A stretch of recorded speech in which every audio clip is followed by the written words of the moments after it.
ขันพิษอันตีเลยแล้วขันพิษต่างหาก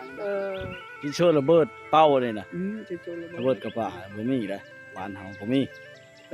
ตะกี้หลายขนาดเนาะนี่เนาะ มันคลายมัด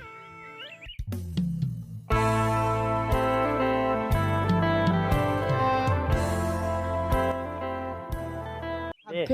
นพิษอันตีเลยแล้วขันพิษต่างหากโอ้ชักคิดเนาะคิดได้เฮาก็เชื่อเนาะชักกะลีอันนี้เดี๋ยวบ้านเฮาชาวไม่ชำภาพมันมีผู้ไทยเนาะจำใจนี่อย่างนี้แหละนะไก่ขัด งานเลี้ยงไก่เลี้ยงหมูเลี้ยงงัวนั่นก็ป้องกันนะเรื่องเขานี่แหละคันนานพิษมาคันบริจ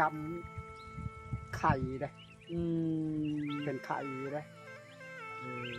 มาคันไปดูไปมันอันบอกเลยนะอันบอกเลยนะพิษวันนี้พิษวันนั้นหรือว่าทึกวันไพ่หรือว่าเอาโลกมาตกแล้วมาพิษชิ้นโชนอันนี้นะชิ้นโชนระเบิดเป้าเลยนะระเบิดกระป๋าบ่มีได้บ้านเฮาบ่มีระเบิดที่ชื่อมาคอยบ่ขายบ่ขายคอยแม่นความในขายซักมันกว่าเฮาลักแกนพุ่นเนาะเนี่ยนาทวรมีพี่น้องมีพ่อค้ามาซื้อเนาะอันนี้เนาะเสาเล้าเพิ่นนี่เนาะเพิ่นบ่ขายพี่น้องเพิ่นว่าแต่รุ่นของพ่อเฒ่าของปู่เพิ่นบ่นี่เก็บมาไว้น่ะของลูกชายก็บ่มีแล้วมัดบ่มีเด้อแม่นตะกี้หลายขนาดเนาะนี่เนาะมันคลายมัดโดยคอยด้วยบ่ได้ขาย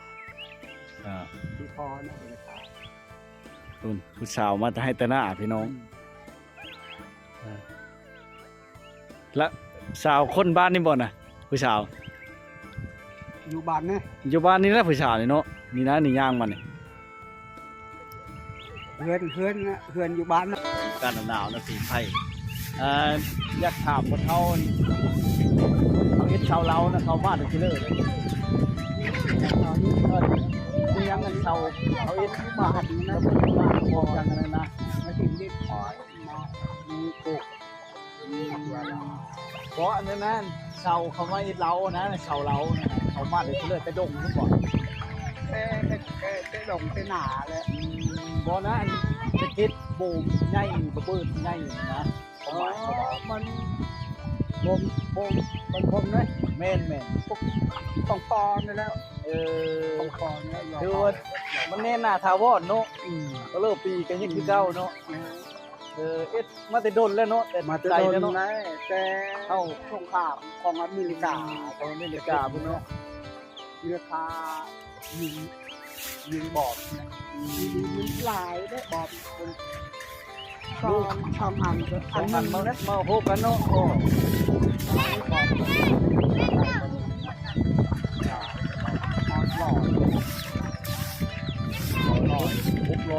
อยู่670บ่ได้กระป๋า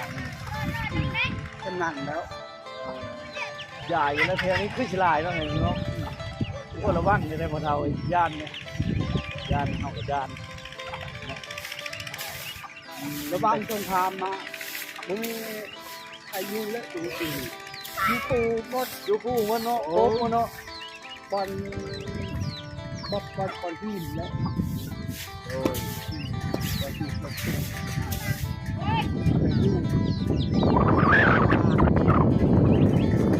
ลงพบมีคนทำคนนี้บอลก็คืออยู่ปูบอลติดบอลตาคนห้าตาเป็นจนพี่น้องลูกระเบิดเนาะเป็นกระป๋าระเบิดที่เนาะเพิ่นเฮ็ดเสาเราเพิ่นว่ามีความอันตรายเนาะแต่ว่าอันนี้มันเป็นเป้ากระป๋าเนาะเข้ามาใส่เสาเราได้ประโยชน์เนาะในสมัยตะกี้พุ่นเนาะประโยชน์หลายฟ้าลาปีเนาะยังเก่านี่แหละ หัวเนาะ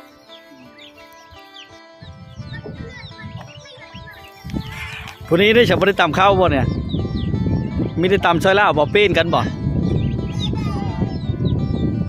ไปตามแล้ว แบบว่าเป็นเดียวผู้นี้แหละมื้อแรงผู้นี้มื้อเช้าบ่ มันก็ตามไปเช้าก็ไม่แรงนะไปรับ พอได้ช่วยพ่อแม่เนาะดีแด้ ของไปต่ำแล้วก็น้องก็ยุ่งน้องต่ำก็ก็ยุ่ง ขออนุญาตถามช่างครอบครัวหรือบ่คนนี้ยังบ่ ช่างแหละลูก เอ มัน ดีแล้วพอได้ช่วยเหลือเพื่อให้พ่อแม่เนาะอยู่นำพ่อนำแม่เนาะในขนมมาให้หลานพี่น้องทั้งเนาะโง่พี่น้องเลยเป็นสถานที่บอนไว้เครื่องของเนาะเป็นกระด้งนะพี่น้อง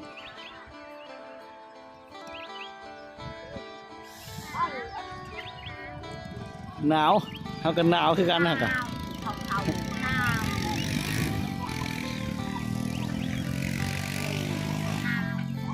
หลังจากแล้วเลยเนาะคนจะโก้ไว้นี่เนาะรักษาอย่างดีพี่น้องเลยเรียบร้อยเนาะ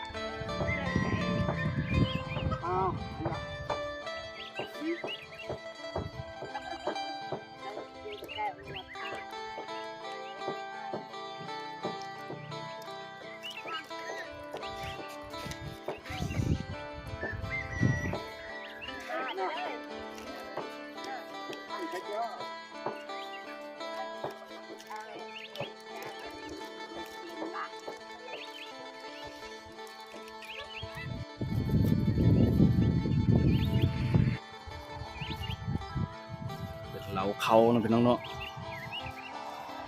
เขาเนาะแปลกเนาะว่านเลยจะมาน้ำใสสมัยตะกี้พี่น้องเนาะ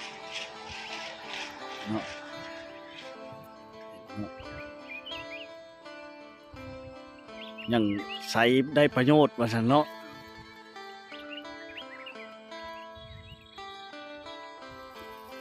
อันเขาจะถามอีเนาะเขตนี้นะชั่วหลายมันเขาตั้งเราอยู่นอกบ้านนะเขาตั้งเฮ็ดหยังนั่นน่ะหรือว่ามีประเพณี ใช่เขาเลยปักนี้ก็ถ่ายนะบ่ได้ปักนี้บ่ได้หายถ่ายนะ โดย บ่ได้หาย มอม กระถ่าย กะสิมีแนวเป็นเนาะว่าเขาตั้งอยู่นอกบ้านน่ะนะเฮ็ดสลาดบางบ้านนั่นเห็นอยู่มัธยมก็อยู่จุ้มเนาะจุ้มจากบ้านนาลงบ่บ้านน่ะว่าเด้อมีตั้งเป็นประเพณีเนาะเลยนี่เนาะบ้านน่ะนะ บ้านตะลงมันก็มีพระพิษ เป็นมีเนี่ยถึงเนาะ คันถ่ายนะเราบ่ให้หรอ บ่ได้ว่าอันนั้นความหมายเฮาอ่ะน่ะคือสิแม่นแบบว่าอันนี่เนี่ยฮักษาจังแบบเขาให้แล้วเขาเชื่อไว้เนาะเนี่ยมันบอกความหมายนะไอ้ช่างนะแล้วเธอเขาเจ้าก็สิบ่เข้าใจแบบเขาจะถามเนาะทนได้นี่กว่าเสาไม้เนาะความทนเนาะเพิ่นว่า เฮานะคืออยู่เฮือนเอาไปอยู่เฮือนอยู่เล่านี่พระพินีเขากัน โดย นำพระพินีเนี่ย โดย เขาจำนะจำ จะพ่อเนาะ มูทั้งควายทั้งแบ่เลย เพิ่นถือเนาะแถวบ้านเฮาน่ะอันเดินเช้าไม่ชำค่ำ คัน เด้ พิษอันตีเลยแล้วคันพิษคันหาย โอ้ชักคิดเนาะคิดได้เฮาก็เชื่อเนาะถ้าจะดีอันนี้แถวบ้านเฮาอันเดินเช้าไม่ชำค่ำมันฮิตบ่ไทยเนาะจำใจนี่อย่างนี้แหละ นะ ใจขัด นอนเลี้ยงไก่เลี้ยงหมูเลี้ยงงัวนอนก็ป้องกันนะเลี้ยงเขานี่แหละคันนานพิษมาคันบริจำไข่เลยเป็นไข่เลย คันไปดูไปมันอันบอกเลยนะอันบอกเลยนะคิดวันนี้คิดวันนั้นหรือว่าทึกวันไพ่หรือว่าอารมณ์มาตกแล้วมาผิด นี่เป็นวิถีชีวิตของชาวบ้านเนาะพี่น้องเนาะ อันเพิ่นก็ยังมีความลำบากหลายเนาะเพื่ออยากใจใช้ท่าเนาะอยากช่วยเหลือว่าเฮ็ดนั้นเฮ็ดนี้ก็ช่วยเหลือติดต่อมาทางนั้นวงบ่ไทยได้เนาะการชีวิตจะเป็นอยู่ของพี่น้องเนี่ยมันก็แตกต่างกันเนาะแต่ละท้องถิ่นเนาะแต่ละบ้านอาจจะบ่คือกันพี่น้องไปให้ไปหน้าก็ยังย่างเนาะหาบน้ำ ข้าวหน้าแล้วคือกันข้าวหน้า โดย จริงๆเขาให้แล้วดูดีกัน เรานี่ได้เมียเดียวบ่หรือได้เมียหลายคน เมียเดียวนี่แหละ เมียเดียวเนาะในบ้านนี่ก็มีบ่เมีย5เมีย6เมีย7หลายเมียอย่างก็มีเป็น อยู่บ้านเนี่ย บ้านนี่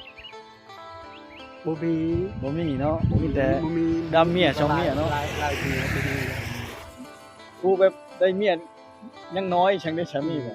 มันก็ได้เมียช่องชามก็ได้เด้ อยู่แถวใดน่ะเฮ้ยล่ะพุ่นบ่ บอล บ้านเฮานี่มีบ่ บ้านคอยบ่มี บ่มี บ่มี เนาะถามบ่คือชื่อเนาะเฮาได้ยินบางคนเด้อเจ็ดเมียก็มีว่าโอ้มันมียาดีจังเนาะ มาคันนะ ทำให้ความเพลงกันเนาะนั่นบ่ โหเรียนมันก็โอ้ แม่น ก็หลายเอาเมียช่องก็ได้มาบ่ได้อยู่นำกันเด้ อยู่ต่าง แท้เฮานี่มีแต่ผู้เดียว ต่างเมืองเด้ แม่นคันช่องเลย อยู่นำกันโอ้ยมัน บ่ได้เนาะ บ่ได้เขาหายเนี่ย โอ้บ่ได้ เขาตี แถวนี้ได้ยังได้บ่แถวนี้น่ะยังได้อยู่เนาะ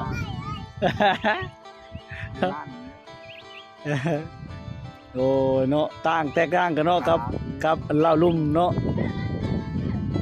รถเด้อล่ะเอ้ยรถได้บ่ไปรถละรถในทางอะมันสิต่ำเด้ยบ่ไปบอกเด้อ ไปจัง เอาแม่อันนี้เนาะขอบเจอหลายๆเด้อพ่อเฒ่าเด้อเฮาก็บ่ได้จังเฮาก็มาถ่ายซื่อถ่ายเบิ่งเนาะบางท้องถิ่นนี่บ่มีนะแถวบ้านเฮาบ่มีนะ มี ชิ้นโซนอันนี้นะชิ้นโซนระเบิดเป้านี่นะ จะเจอ ระเบิดกระป๋าบ่มีนะบ้านเฮาบ่มี ระเบิดอีชื่อมาคอยบ่ขายบ่ขายคอย แม่นความในขายซะมันกว่าเอาลักแกนพุ่นเนาะเนี่ยนาทวรมีพี่น้องมีพ่อค้ามาซื้อเนาะอันนี้เนาะเสาเหลาเพิ่นนี่เนาะเพิ่นบ่ขายพี่น้องเพิ่นว่าแต่รุ่นของพ่อเฒ่าของปู่เพิ่นบ่นี่เก็บมาไว้น่ะ ของอยู่ชายก็บ่มีแล้วมัด บ่มีนะ ขายแล้ว แม่น ลายเลย ตะกี้หลายขนาดเนาะนี่เนาะ มันขายมัด โดย คอยจะบ่ได้ขายคอเนี่ยบ่ได้ขาย คุณผู้สาวมาให้แต่หน้าพี่น้องและสาวคนบ้านนี่บ่น่ะผู้สาว อยู่บ้านเนี่ย อยู่บ้านนี่แหละผู้สาวนี่เนาะนี่นะนี่ย่างมันนี่ เฮือนนะเฮือนอยู่บ้านนะลูกบ่าว คอยนะอยู่พุ่นเมืองอัญชพรพุ่นก่อน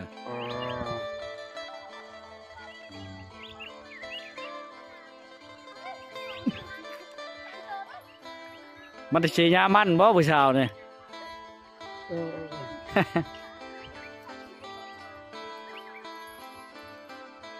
เชียร์ยามันแล้ว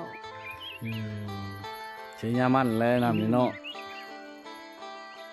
จะให้แต่หน้านั่นก็ยังใบหน่อไม้เห็นเราได้หน่อไม้ด้วยหน่อยสาวนั้นเราได้หน่อไม้มากินแซ่บได้แกงหน่อไม้ยามนี่เท่าเองแซ่บได้